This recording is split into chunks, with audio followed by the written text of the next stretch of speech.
My pandemic story. How much does a small little virus that's not visible to the naked eye impact someone? Now think, how does it affect a family? Furthermore, how does it affect the society as a whole?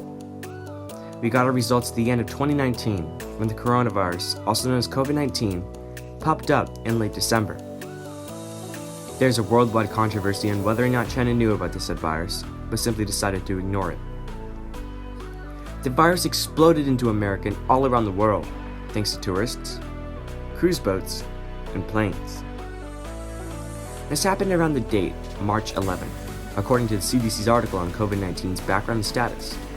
As of April 21st, 2020, there are a total of 177,000 plus deaths total around the world, with the world total of 2,550,000 plus cases in 210 countries and territories worldwide, according to Johns Hopkins University. On March 13th, this whole situation suddenly got real for me. Up until then, I had heard about this coronavirus, and I kind of laughed at it like a joke, thinking it was just going to pass. Well, it didn't. On the 13th of March, Los Angeles School District and San Diego's Unified School District both decided to shut down. That was when me and my family went into this self-isolation. I have watched the news religiously every day since we got put into a self-isolation order from our governor, Gavin Newsom. While I got to spend more time with my family, it kind of got intense when we got cagey, being cooped up for a month and a half. Toilet paper ran low in stores, but luckily my mom was able to swoop up some supplies. My mom had ordered masks for a trip due for September with a friend, and didn't know what was to happen, and the 3-day express shipping turned out to be over a month long. While my parents went to the store, only one person left the house at a time. I wasn't allowed to leave the house for safety precautions. That's what good parents do. Now, when we go out, we wear our own PPE, personal protection equipment, such as mechanics gloves, masks, and motorcycle face coverings called buffs.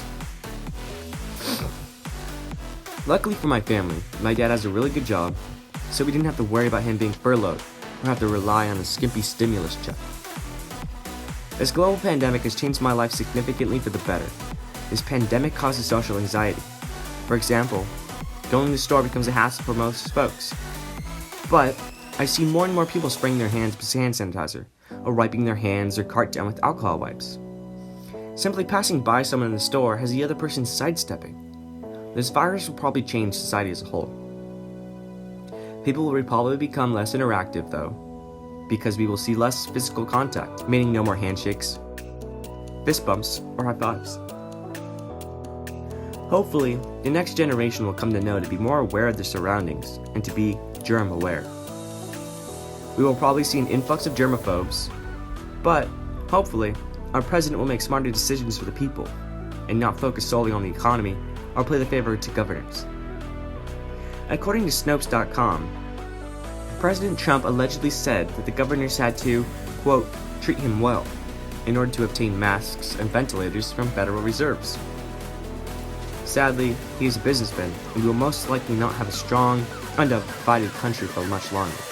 President Trump is inciting violence and civil unrest in multiple states, encouraging protests that will only cause the second spike to happen sooner.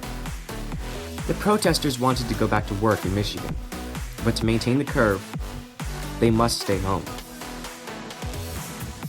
Going to work as a non-essential worker, you're opening the country up to danger. While I am opposed to people going back to work, I do understand that an intense amount of families cannot survive off a single stimulus check. Simply put, the economy just can't run well while something catastrophic such as a war, or in this case, a global pandemic, runs rampant. How long can rent be put off? That is the question that many people are asking. While President Trump did say that renters would be protected, it isn't as good as it seemed to be. According to Fortune.com, quote, most Americans who rent their home, many of whom have lost their jobs in the sudden economic slowdown caused by the coronavirus outbreak, will not be eligible for eviction protections, despite what the President Donald Trump said. This is important because if you are unable to pay your rent and your landlady or landlord isn't generous, you could be looking at spending your next couple of months on the street until the vaccine for the coronavirus is released. Which, according to Dr. Fauci, it doesn't seem like it will be in the near future. We are talking more than a couple of months. It's definitely a political catch-22. According to an article on BusinessInsider.com, quote, morgues and cemeteries are running out of room in some regions, and the bodies of some coronavirus victims either remain unidentified or unclaimed by family members. Traditional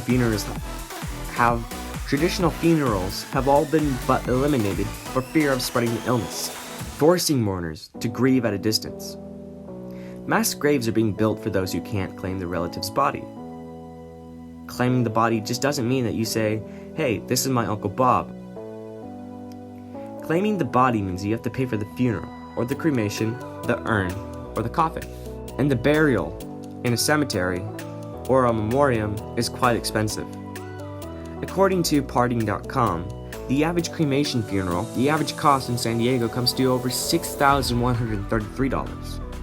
Recently, my parents have been asking me what I think about what is going on with the pandemic. They say that this is something that will only happen once in a lifetime. My parents have been witnesses to a variety of events such as the Cold War, threats of nuclear weapons, school shootings, SARS virus, swine flu, AIDS, and HIVs during the 80s. And they still tell me that none of that was as extreme as this global pandemic that I, as a Generation Z, am experiencing. People on the news and social media keep saying that this is my generation's 9/11. In conclusion, I feel that people should still stay at home and try to reach out to their family members for financial help.